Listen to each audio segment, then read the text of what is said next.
Ongi etorri, herri erratiko entzule. Bienvenidas y bienvenidos todos, oyentes de Radio Popular. Iniciamos otra etapa más de la Sociedad de Estudios Vascos, Eusko y Ikaskuntza, volviendo a retrocedernos en el tiempo y para recordar aquel 15º Congreso de Estudios Vascos que se celebraba el pasado 2001, allá por los últimos días de noviembre en el Cursal Donostiarra.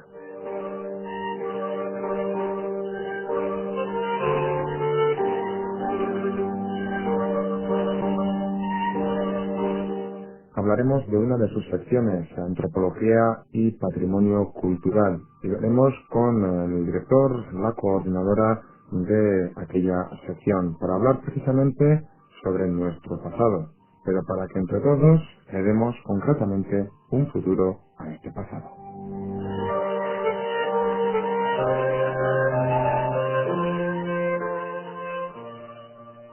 En definitiva, para intentar reflejar cuáles son las tendencias actuales, las innovaciones en el campo de la investigación, de la antropología y del patrimonio cultural. Para hablar de esto estamos con dos amigos de la Sociedad de Estudios Vascos de Eusko y Ikaskuntza, dos expertos en la materia.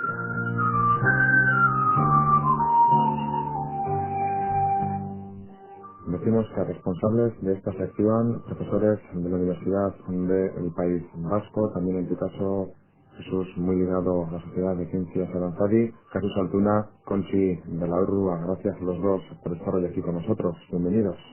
Gracias a vosotros por habernos llamado.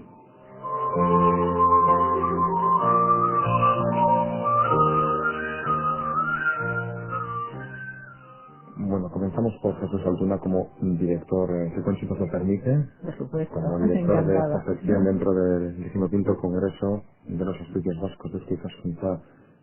Realmente hay que buscar un futuro a nuestro pasado, Jesús Altuna. Sin duda alguna. Hay grandes páginas de nuestro pasado que son esplendorosas y que ellas nos exigen además. Pero que a partir de ellas construyamos nuestro futuro. Es decir, que cuando miramos al pasado no miramos solamente para quedarnos en él, sino para crear el futuro que ello nos exige. Hay que crear un futuro. ¿Qué es lo que encontramos en el pasado para crear ese futuro, Conchi? Pues encontramos las huellas de los procesos que ha sufrido una población y que han quedado reflejados en los restos que nos quedan de ella, que son sus huesos, que son sus evidencias culturales, los instrumentos que han manejado y en este momento también son sus genes, que hemos llegado a poder recuperar alguna parte de los genes de nuestros antepasados. Eso es uno de los elementos de innovación que hoy en día es pieza fundamental, clave también a la hora de analizar el pasado desde la perspectiva también antropológica y hablaremos también de ello. ¿Cómo transcurrió aquella sesión dentro de este congreso? ¿Salisteis a grosso modo todos bastante contentos con lo que allí se habló, Jesús? Yo creo que sí, que la cosa marchó muy bien, vino gente importante, hubo también ponentes extranjeros, fundamentalmente los trajo Conchi en el campo de la morfogenética y yo creo que fue fructuoso. Los que allí estaban pues aprendieron muchas cosas. Gran parte del congreso estaba dirigida a ellos, a los que ahora empiezan a caminar en estos campos para que sepan qué metodologías modernas se utilizan, qué técnicas nuevas se emplean, etcétera, etcétera. Dividisteis la sección en varios apartados. Pongámonos ya un poco entrando en materia y concretemos, hablando del patrimonio en nuestro entorno, ¿qué patrimonio, qué pasado tenemos antropológico? Nosotros nos fijábamos fundamentalmente en el patrimonio prehistórico.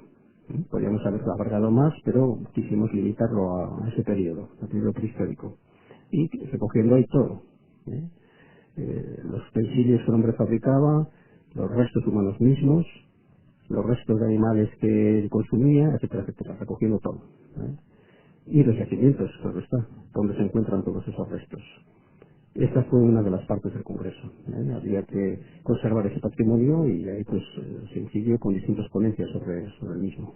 ¿Cuál es ese patrimonio en nuestro entorno? ¿Qué elementos más destacados tenemos en esta línea? Bueno, el patrimonio se encuentra en los yacimientos prehistóricos. Entonces, los yacimientos son muy diversos. Algunos tienen una gran importancia por su antigüedad. Otros, digamos, por su calidad. Por ejemplo, El yacimiento de Caín, lo que llamamos el santuario de Caín, no tiene la antigüedad que tiene, por ejemplo, Irikait, que está cerca, pero tiene en cambio pues la gran belleza de contener un conjunto de arte rupestre magnífico. ¿Sí? Es uno de los elementos, probablemente adelante, o más adelante también, Jesús, tengamos la oportunidad de hablar, porque últimamente también está saliendo mucho de la luz pública la reconstrucción de la cueva de Caín, pero si por un lado hablábamos del patrimonio, también hablábamos de esos avances, de esas innovaciones de, no sé si se llama antropogenética, o no tiene nada que ver, pero en esa línea, ¿qué es lo que tratabais? Sí, se trató también, centramos el tema en una cuestión concreta, que eran los avances metodológicos aplicados al estudio del hombre del pasado, y en ese aspecto, indudablemente, los avances de los estudios moleculares son los más significativos, aquellos que nos están permitiendo extraer información genética, de ahí el nombre de antropogenética, información genética de nuestros antecesores. A partir de un elemento óseo o de un diente podemos, por un proceso metodológico molecular, extraer una porción de su genoma, una porción mínima por el momento, pero que en el futuro esto tendrá gran proyección. Entonces esto es indudablemente un avance que solamente hace quizá 20 años era impensable. Esto es una metodología que se ha empleado o se ha empezado a emplear hace una década. Pero no ocurre una cierta incongruencia, es decir, con esos avances tecnológicos estamos también ahondando, podemos probablemente conocer más sobre el pasado, y sin embargo también los avatares de la vida moderna hacen que cada vez, pregunto, digo yo, los restos que nos quedan desaparezcan con mayor facilidad. No sé si es así, porque también mostraste cierta preocupación sobre pues el avance en carreteras, en todo tipo de elementos que pueden generar también que muchos de estos elementos prehistóricos desaparezcan. ¿No hay una cierta incongruencia ahí? El avance es fuerte en la sociedad, hace que igual desaparezca cierto elemento prehistórico, y sin embargo ese avance también es bueno para intentar estudiar mejor la prehistoria. Jesús, no sé si tenemos algún pequeño problema. Bueno, no pasa nada, cojamos otro micrófono porque en definitiva esto ocurre hasta en las mejores casas, solemos decir habitualmente. Así que Jesús, cuando quieras. ¿Estás congelando? Sí. Sí. Ahora. Se ve que los avances a veces También sufren pequeños retrocesos o hablamos pequeños justo, obstáculos. no pasa nada. Hay a veces accidentes, ¿no? Un Mercedes puede tener un accidente también en carretera. Bueno, sigamos. Exactamente. Pues creo que hablábamos así de los avances y la contraposición. Bien, yo creo que ese tipo de avances que estamos nosotros mencionando aquí no ponen en riesgo el patrimonio, son otro tipo de avances, son por ejemplo las canteras, son las pistas de montaña hechas a veces anárquicamente, son los trabajos forestales a veces no suficientemente racionalizados, etcétera, son los que están haciendo destruir, que se destruye mucho patrimonio. Y claro, pues de la misma manera que el cerebro no puede funcionar sin recuerdos, esto lo he dicho repetidas veces, sin recuerdos sobreviene el Alzheimer, ¿no? Pues los pueblos, de la misma manera que el cerebro no puede funcionar sin recuerdos, los pueblos tampoco pueden funcionar sin recuerdos. Y esa prehistoria, esos monumentos, esos yacimientos son nuestros recuerdos de nuestro pasado, ¿no? Y hay que conservarlos, evidentemente, ¿no? Pero es tan vital como la memoria para el cerebro, nuestro pasado, y estos elementos los hacemos referencia para que la sociedad actual siga viviendo. Pues son los puntos de referencia, ¿no? Si no queremos perder nuestra identidad, si hoy se habla tanto de la, así como los biólogos hablan de la biodiversidad, se habla también de la culturdiversidad, ¿no? La riqueza de los pueblos. Pensemos en Europa, es un conjunto de pueblos variopinto, de culturas, de tradiciones, que no debe perderse en aras de algunos de los aspectos de la globalización. No tenemos que terminar todos en la coca-colización, sino que cada pueblo tiene que mostrar lo que él tiene y recibir de los otros pueblos lo que los otros tienen. Esa riqueza es la que hace Europa, ¿no? La que ha hecho siempre Europa. Pues eso, cada pueblo debe cuidar su patrimonio. La verdad es que los pueblos más avanzados son los que más cuidan su patrimonio. Por ejemplo, pues por ejemplo Alemania, por ejemplo Suiza, por ejemplo. Comparte tu opinión, me imagino, Pencho. Sí, totalmente. Y aunque, bueno, mi campo de especialización no es la parte de arqueología ni de prehistoria, también aplicado a mi campo, lo que estás comentando, pues me parece que tiene una aportación muy interesante sobre dar a conocer cuestiones del pasado que nos pueden ayudar para el futuro. Se me ocurre ahora pensar en que conocer cómo somos genéticamente, no solo en la actualidad, sino cómo fuimos en el pasado, nos ayuda a comprender la diversidad, que es el tema que acaba de nombrar Jesús, y también a la vez la homogeneidad de todos los humanos, lo que compartimos, que es muchísimo más que en lo que nos diferenciamos. Y entonces esto quizá haga comprender la necesidad de abolir toda postura racista o segregacionista hacia determinados grupos humanos, porque en el fondo, desde un punto de vista genético, somos todos prácticamente iguales. Esto lo ha demostrado el genoma humano, toda la publicación de la secuencia del genoma nos indicaba esto, y ya en el campo de la antropología desde hace tiempo se conoce que si estudiamos la humanidad en su conjunto, incluyendo a pueblos de distintas geografías y de distinto color, pues hay muy pocas diferencias. Las diferencias mayores, curiosamente, ocurren entre individuos que pertenecen a los mismos grupos y no entre individuos que pertenecen a grupos diferentes. Es decir, puede haber mayores diferencias entre dos europeos que entre un europeo y un africano a nivel genético. Entonces, bueno, el conocer realmente biológicamente cómo somos puede ayudar a no dar ninguna razón de tipo biológico o científico para sostener posturas racistas. Eso, por un lado, habría otras razones también para ayudar al mantenimiento, por ejemplo, de la biodiversidad de las especies animales, también conociendo la evolución de los genomas, viendo lo que pasa con especies que se han extinguido, procesos que han seguido. Yo creo que tiene mucha aplicación conocer este pasado para orientar el futuro. Estamos hablando de que hay una diversidad también cultural, también antropológica, arqueológica, evidentemente, y estamos llegando a la conclusión de que, pese a todo ello, desnudos todos nos parecemos mucho más. Los seres humanos nos parecemos mucho más. ¿Es eso? Sí, totalmente. Y si todavía vamos a la esencia de la vida, que es nuestro genoma, que digamos ahí no hay ninguna razón ni política, ni social, ni económica para establecer diferenciación, pues ahí vemos que somos todos muy, muy parecidos. Y que además tenemos una diferenciación mucho más pequeña que la que tienen otras especies, y especies muy próximas a nosotros, por ejemplo los gorilas o los chimpancés.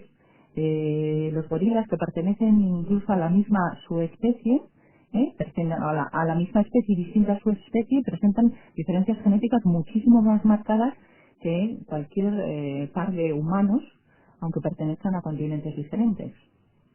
Cuando menos es interesante, sino ya también atractivo lo que estamos escuchando aquí hoy con nuestros dos amigos, con Conchi y con Jesús, a quienes yo sí les plantearía, porque hablábamos de que los avatares de la sociedad moderna a veces hacen cierto daño a lo que tenemos de pasado, que en nuestro entorno, en Euskal Herria, en Euskadi, donde bueno nos ubicamos aquí en definitiva en este entorno geográfico a través de los Pirineos, ¿qué elementos podrían estar en peligro?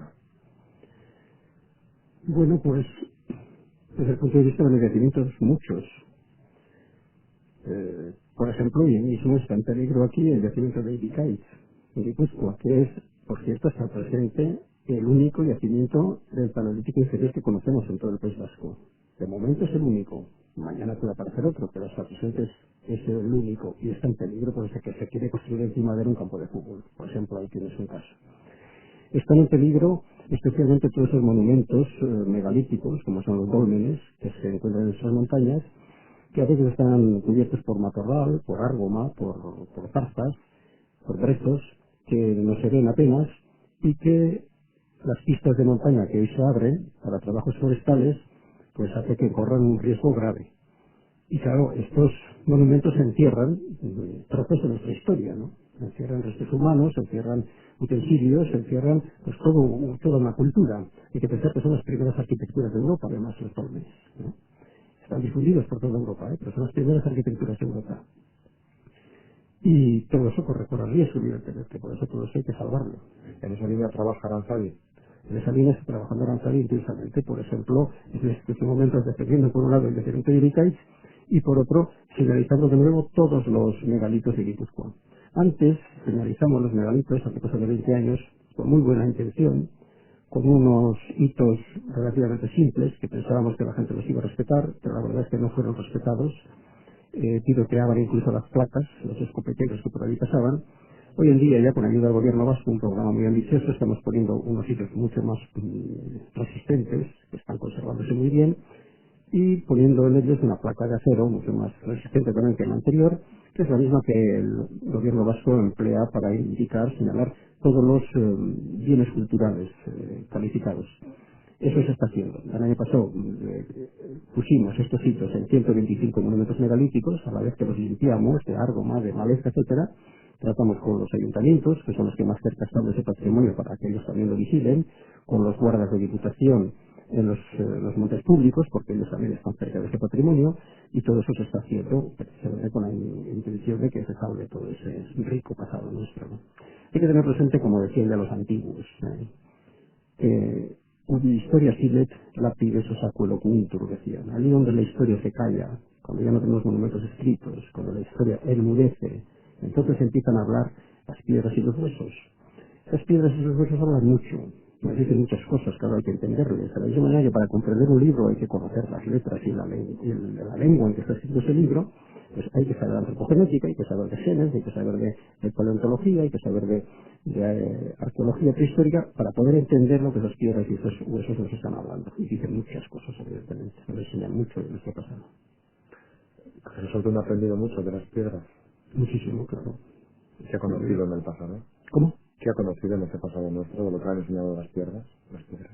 Pues en ese pasado se ha conocido todo un progreso constante, sin titubeos casi, ¿no? Desde épocas muy antiguas, como ese yacimiento que he citado ahí de Iricay, en el que aparecen solamente unos grandes utensilios hechos en arenisca, una piedra muy blanda, como se va descubriendo el sílex, el pedernal, una piedra mucho más dura, cómo se va economizando la materia prima, cómo se van haciendo instrumentos cada vez menores pero mucho más eficaces, por cierto se economiza, como digo, esa materia prima, cómo se pasa a la industria del hueso, cómo se pasa a la cerámica, se pasa al metal, primero el bronce, posteriormente el hierro, etcétera. Toda esa evolución se ve muy bien. Y en realidad esa evolución es necesaria para haber llegado a lo que hemos llegado hoy.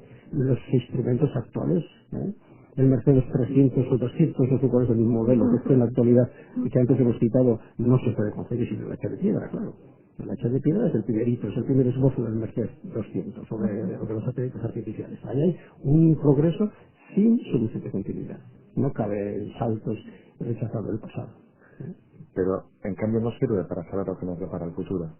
Eso ya es harina de otro costado, sí. De todas maneras, lo que no cabe duda es que desde que surgiera y naciera la Sociedad de Ciencias Aranzadi también las cosas han cambiado mucho. Probablemente no había mayor despreocupación que lo que existe hoy en día. Sí, sin duda alguna.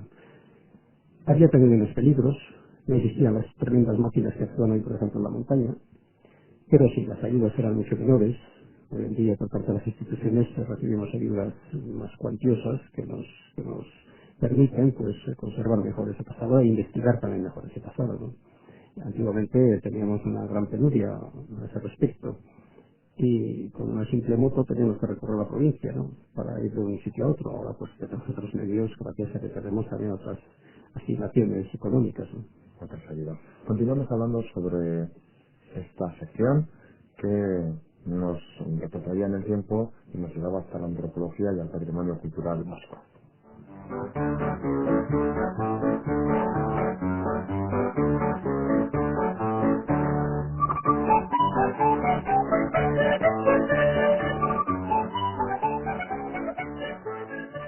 Vayamos con esa antropogenética que tan intrigado me tiene. ¿Hasta qué punto podemos saber del pasado con la antropogenética?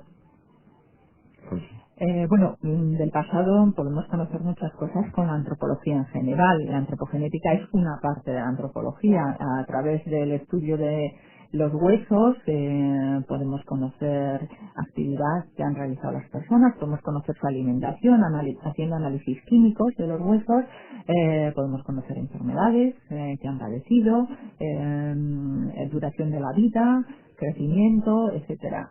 Muchas cosas. Probablemente yo también me haya expresado mal, pero la intención es que tenemos la antropología para conocer ese pasado, pero esas innovaciones dentro del mundo de la antropología ¿qué diferencia nos traen con respecto a los que podíamos estudiar hasta la fecha? Sí, ya entiendo a qué te refieres. Efectivamente, este sería el amplio espectro de la antropología, pero concretamente, si hablamos de las innovaciones más recientes, aunque en estos otros campos también se han desarrollado, las más llamativas son las que corresponden a la aplicación de las técnicas de biología molecular para recuperar ADN a partir de los restos esqueléticos, sea hueso o sea diente. Eso es indudablemente el gran avance de la última década. Aplicación de esas técnicas que nos permiten extraer, recuperar y en algunos casos identificar, caracterizar una porción, aunque pequeña, del material genético. ¿Cuál ha sido el mayor hallazgo de los últimos tiempos, por lo tanto? En el campo de la antropología, ciñéndonos a la especie humana, yo diría que el poder conocer una parte del genoma de Neandertal. En Neandertal, aunque bueno, está muy debatido si es nuestra propia especie o es otra especie, son unos hombres humanos que ocuparon Europa y parte de Asia Occidental hace entre 200.000 y 30.000 años y que luego fueron sustituidos por nuestra especie, por el Homo sapiens moderno.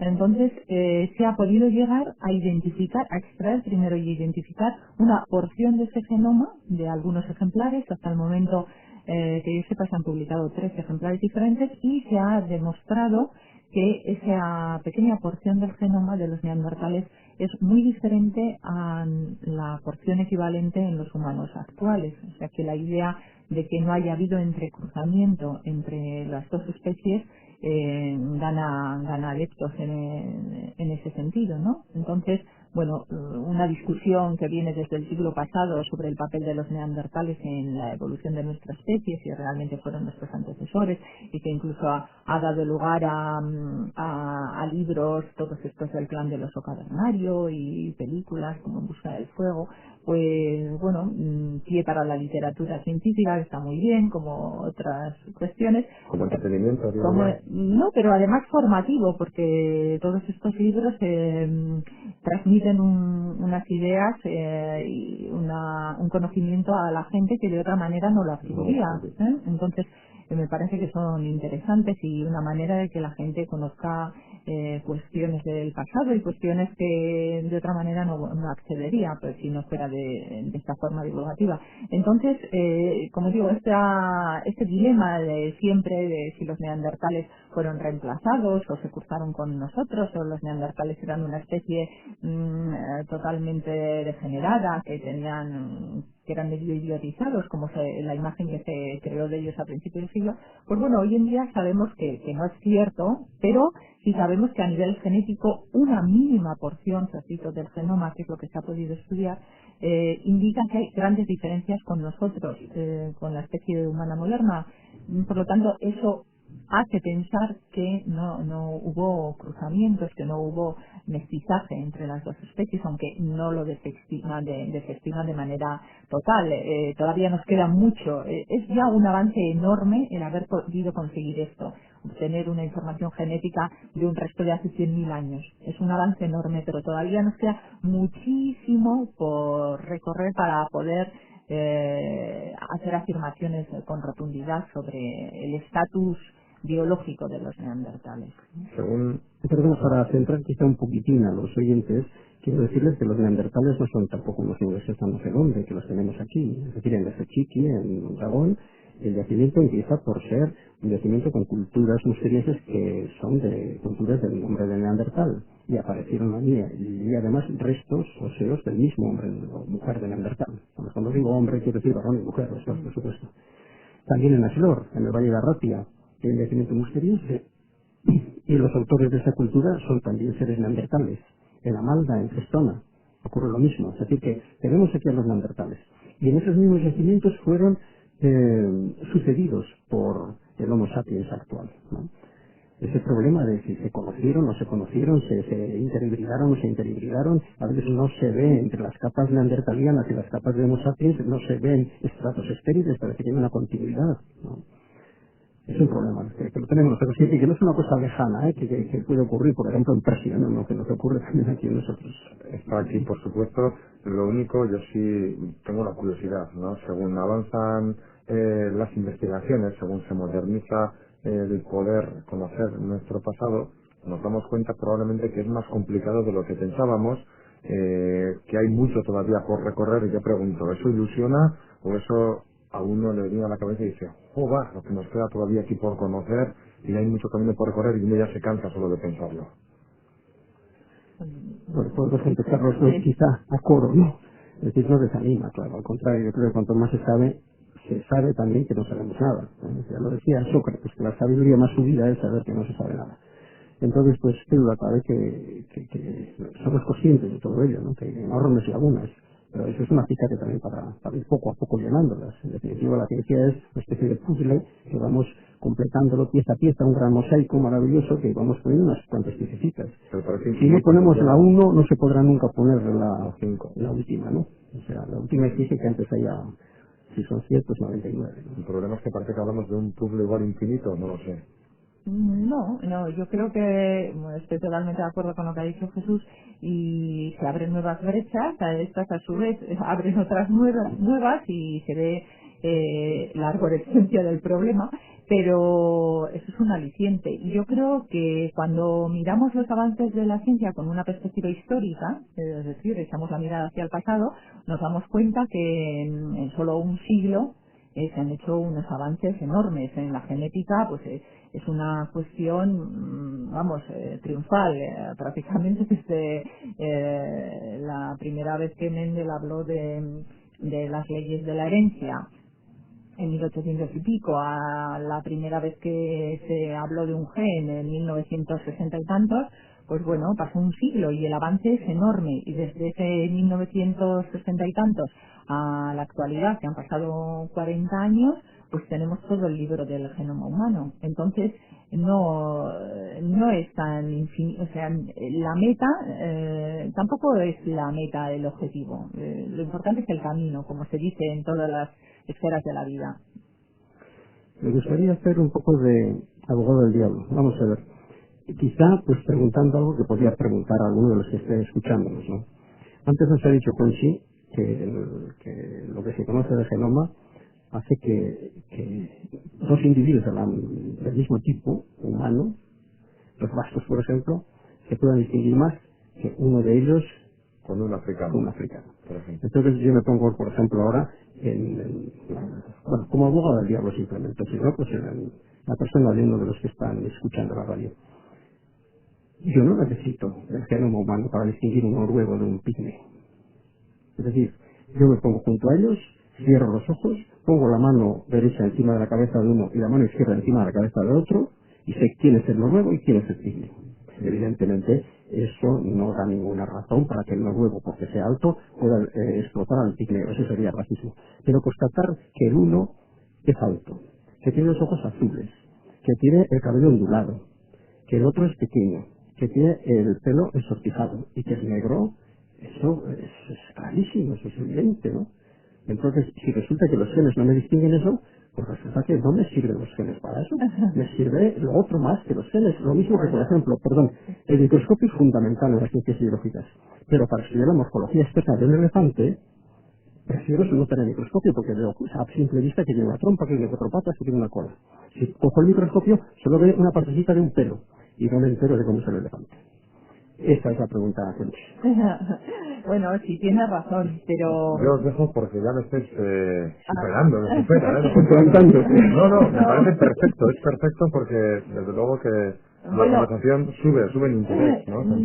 Bueno, tienes razón en lo que dices, pero quizá las cosas resultan muy difíciles explicarlas cuando se simplifican. Y los caracteres que tú has citado y que son evidentes, se diferencian a un pigmeo de un noruego, son caracteres, como otros muchos, que son de herencia compleja, y eso significa que se desconoce en gran medida los genes que están controlando, por ejemplo, la estatura el crecimiento, y por otro lado son caracteres que tienen una parte genética, es decir, que están determinados genéticamente, pero también tienen una parte adaptativa, y como son, por ejemplo, la pigmentación de la piel. Precisamente la pigmentación de la piel, que ha sido un carácter utilizado tradicionalmente en la antropología para diferenciar los grupos humanos, los negroides, los caucasoides, los mongoloides, color amarillento, los amarillos, que se decía, sabemos hoy en día que es el peor carácter de diferenciación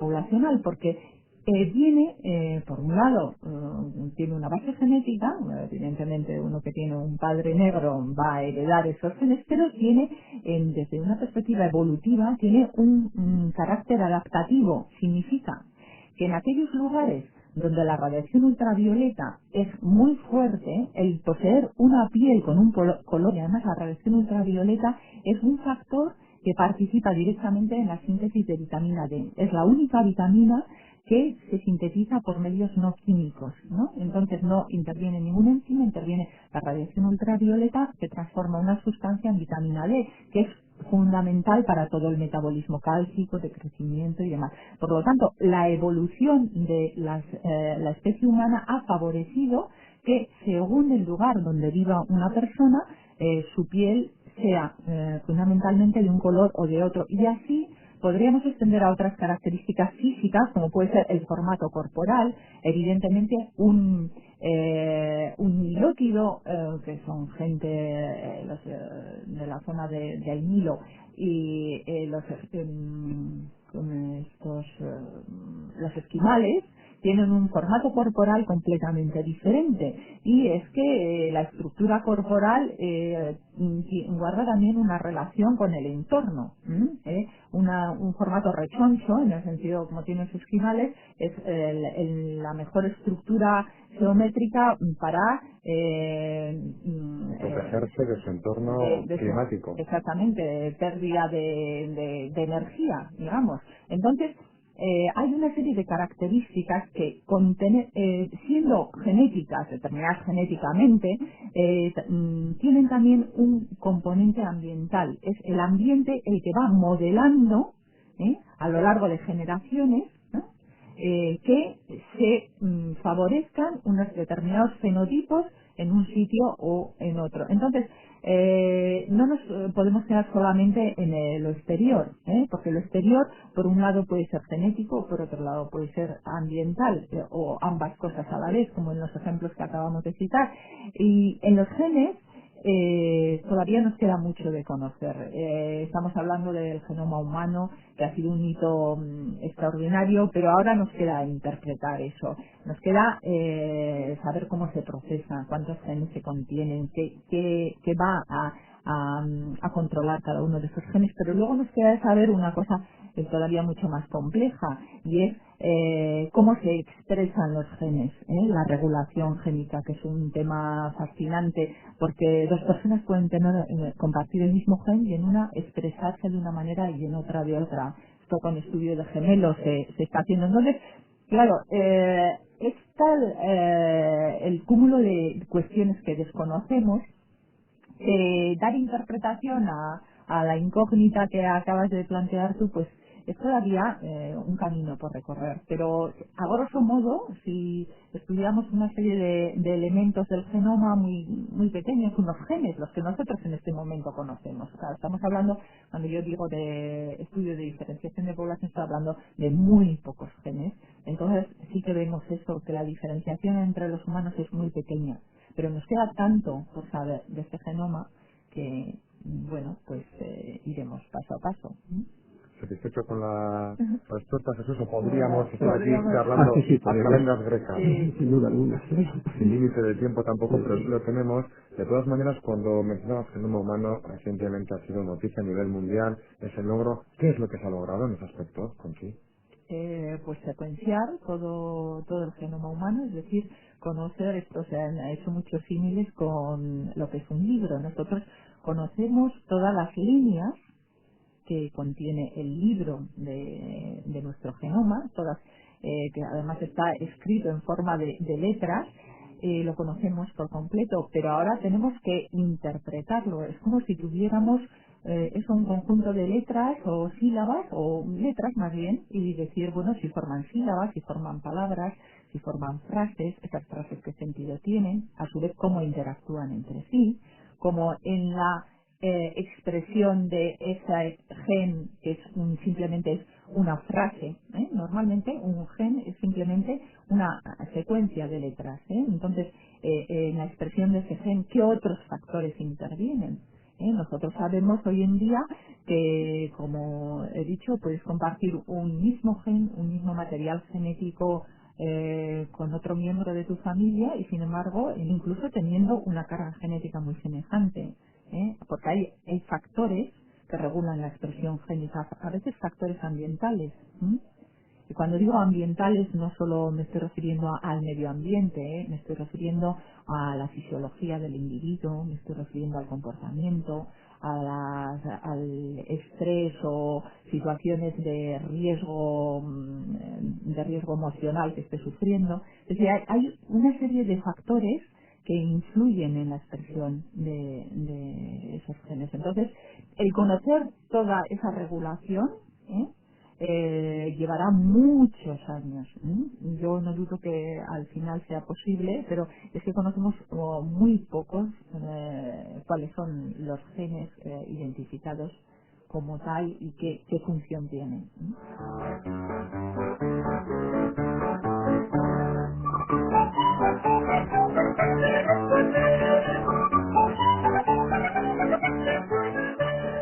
No cabe duda que no tenemos tiempo para tanto. Seguramente este programa acabará antes de que todo ese libro pueda ser entendido y bien leído y releído.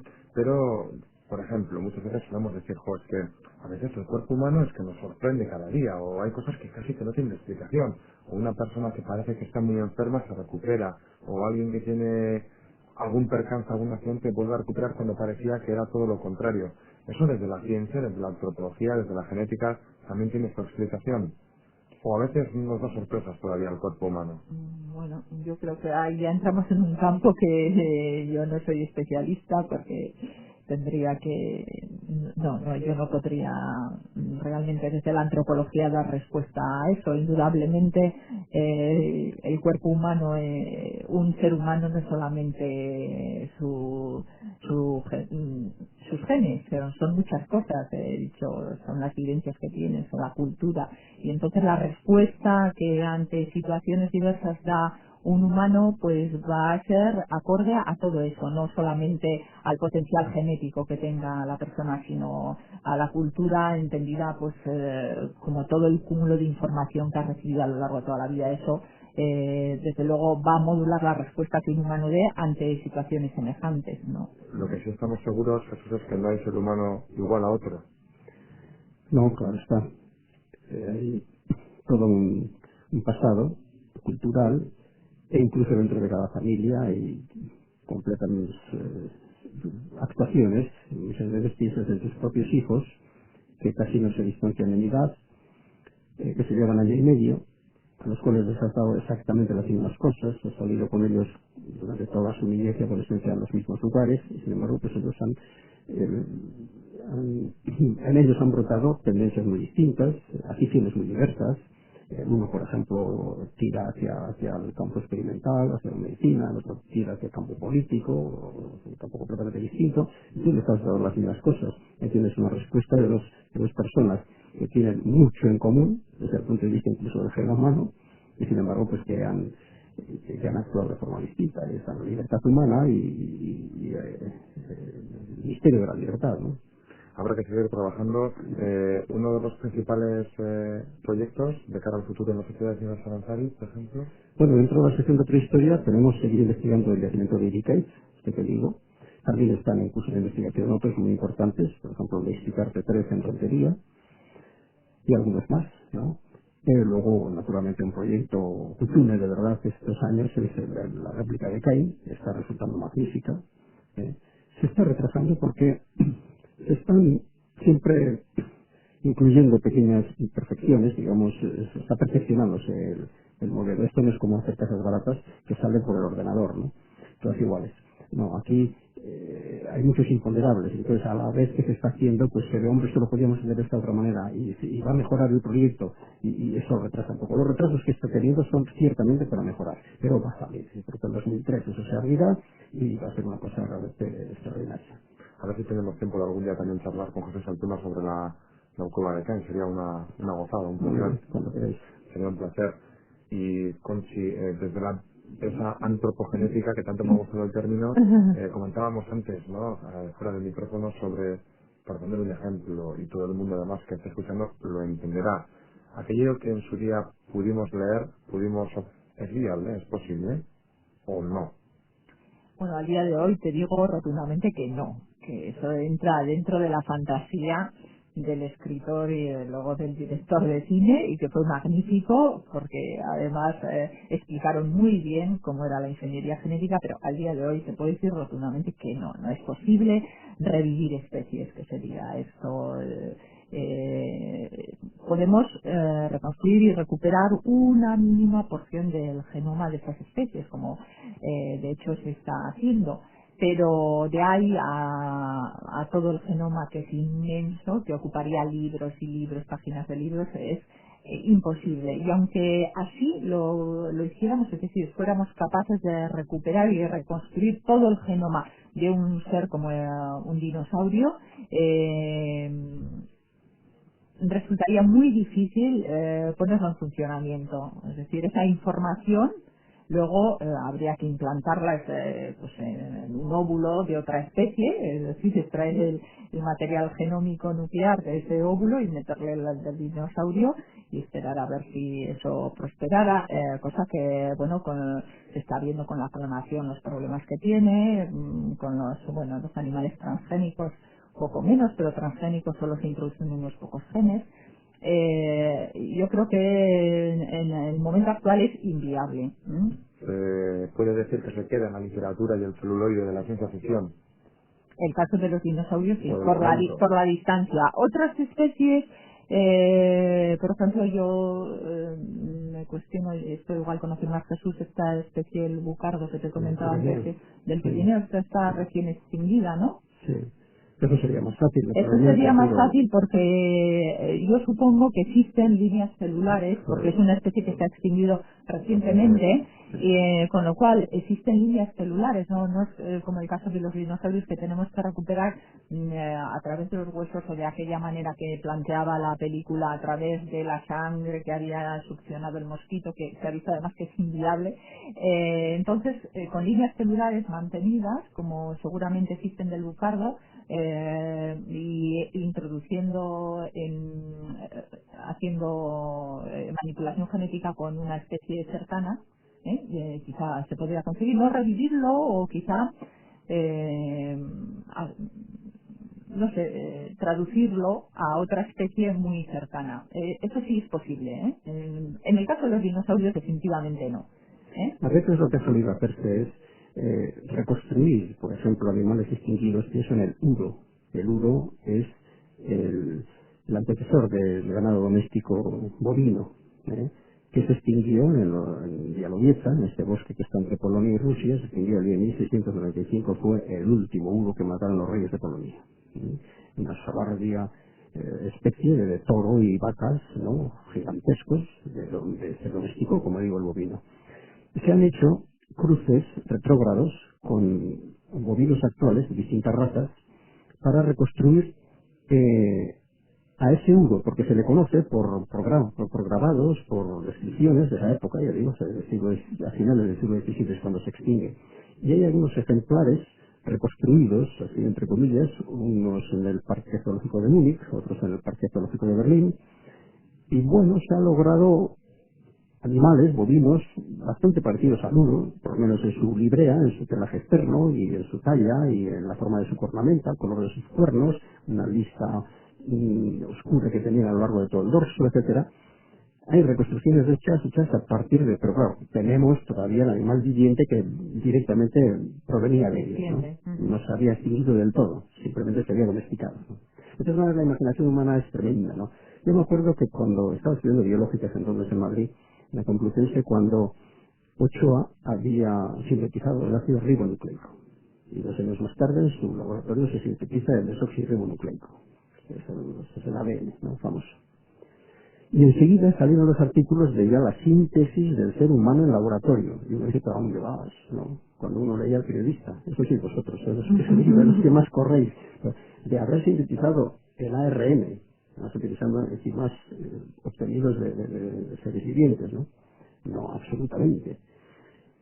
A sintetizar el hombre, pues parecía que al día siguiente ya íbamos a tener un inito hecho completo en laboratorio, pero no uniendo espermatozoides y óvulos, in vitro, no, partiendo pues, de sustancias inorgánicas a sacar el hombrecito, ¿no? Claro, es volar mucho, ¿no? En los años 50 los periodistas de la época ya estaban queriendo sacar al hombre por el hecho de haberse sintetizado el ADN. Bueno, pues guardaremos cautela también en este siglo XXI, estamos empezándolo y en definitiva no tenemos tiempo para mucho más. Agradeceros los dos vuestra presencia en este programa de hoy. Gracias a los dos. A vosotros, Gracias. encantados. Muy bien.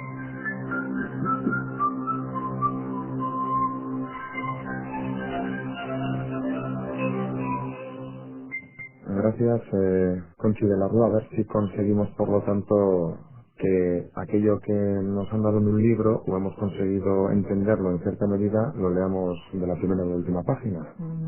Yo sí confío en que los avances son enormes y los medios también cuantiosos y el entusiasmo de los investigadores mucho.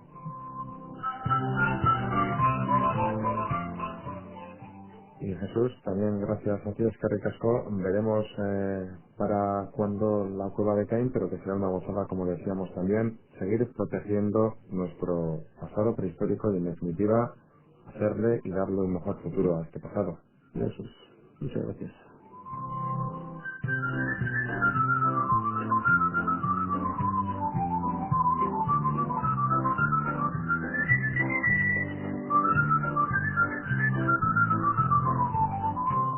Pues ya lo han escuchado. Esto es lo que dio de sí este congreso, concretamente en su primera sección, la dedicada a la antropología y al patrimonio cultural. Ha sido una auténtica gozada poder escuchar lo que nos han dicho Jesús Altuna por un lado y Conchi de la Rúa por otro. Profesores de la universidad, responsables de esta sección en el congreso y también, como han podido escuchar, Jesús Altuna, un antropólogo conocidísimo, en definitiva director del Departamento de Historia, Prehistoria de la Sociedad de Ciencias Aranzadi. Ha sido una auténtica gozada.